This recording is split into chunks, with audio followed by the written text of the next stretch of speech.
Bruno, queria entender um pouco da tua leitura, né? A gente tem aí, inclusive diante da notícia da vitória de Donald Trump, visto uma aceleração aqui na moeda norte-americana. A gente observa essa pressão bem significativa, principalmente sobre as moedas ali globais, especialmente as de economias emergentes.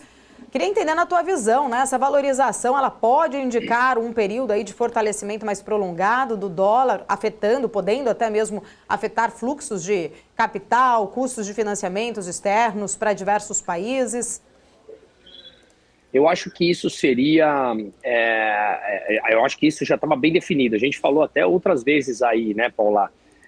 E basicamente o que eu acredito que a gente vai ter, e eu acabei de fazer um vídeo, eu acordei bem cedo hoje aqui, que são 2 horas a menos, eu acordei bem cedo para fazer um vídeo lá para o meu canal sobre isso, que é o ponto estritamente econômico. Eu acredito que teremos aqui uma imposição de tarifas, o Trump fala de uma imposição de tarifas de até 60% para países, para a China, e para até produtos de fora da China de 20% uma tarifa universal, né, de importação. Hoje a média da tarifa de importação dos Estados Unidos é de 1,5%.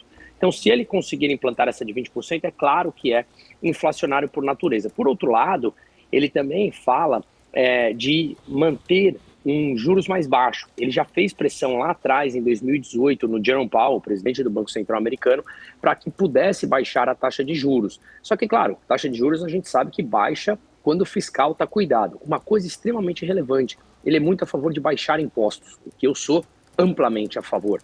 Então, eu acho que isso deixa mais dinheiro na mão da população, especialmente na mão das empresas, o que pode fazer com que as empresas investam mais. Só que para isso, como ele diminui a arrecadação ao diminuir os impostos, ele precisa inevitavelmente também diminuir os gastos, e ele sabe disso. Caso contrário, teremos inflação. Inflação significa impopularidade, uma queda da popularidade de Donald Trump nesse mandato dele. Então, é super importante que ele faça esse corte de impostos, mas também, em paralelo, cortar gastos. E uma agenda extremamente relevante é a agenda de desregulação dele.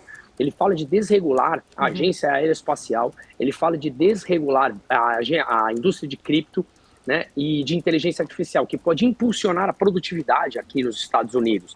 Então, eu acredito que ele cuidando dos gastos do fiscal e da dívida americana, ele pode ter um governo de amplo crescimento econômico, mas é importante que ele se centre também nesse corte de gastos, não deixar o Estado crescer, porque senão realmente ele passará por inflação. E tudo isso significa um dólar mais forte. Então a gente viu hoje pela manhã o DXY, né, o índice do dólar frente às cesta de 6 principais moedas, se valorizando. E o mais curioso, o real perdendo novamente mais valor do que os seus pares.